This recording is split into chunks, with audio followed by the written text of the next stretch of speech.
Here's a question that was asked to me in the hallway that is a good one, and I think it affects more people than we might know. In 1 Corinthians 5, Paul says, look, I didn't tell you to go out of the world. You need to be in the world, and not of the world, but in the world to reach unbelievers. But he says in verse 8, I wrote to you not to associate with any so-called brother if he is an immoral person, or covetous, or an idolater, or a reviler, or a drunkard, or a swindler, not even to eat with such a one. So that's a pretty clear commandment.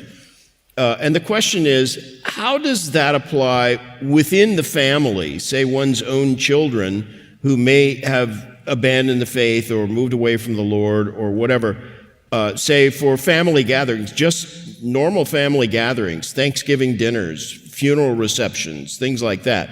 Do we exclude people from those on the basis of that verse?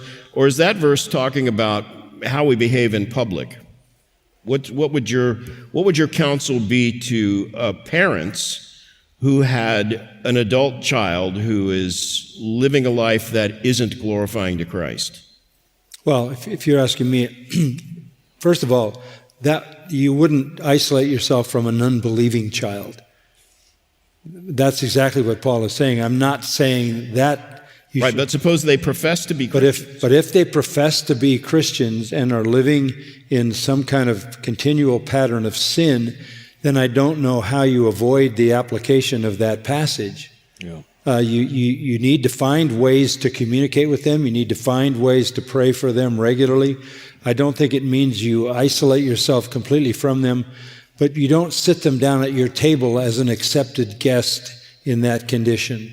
So maybe if it were me and there was a sinning child who professed Christ, and for example, this often happens, some son is living with a girl, and he professes to be a Christian. At Thanksgiving, he wants to bring the girl he's living with to Thanksgiving dinner.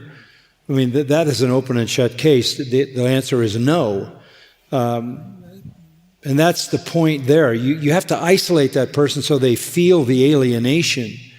That alienation is a very important part of the discipline and the disaffection that helps them wake up to the reality that they have just made a decision that forfeits that fellowship and that relationship. So if you know this person is not a believer, that's very different. You're still evangelizing them. But if they profess to be believers and are sinning believers, they need the discipline of alienation, and that's exactly what that is. Put them out of the church.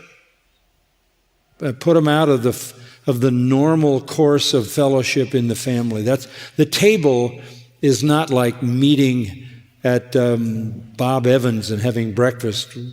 The table is where you sit down and fellowship. It was a much more collegial kind of multiple-hour event that is being talked about there, which acknowledged some level of acceptance, compatibility.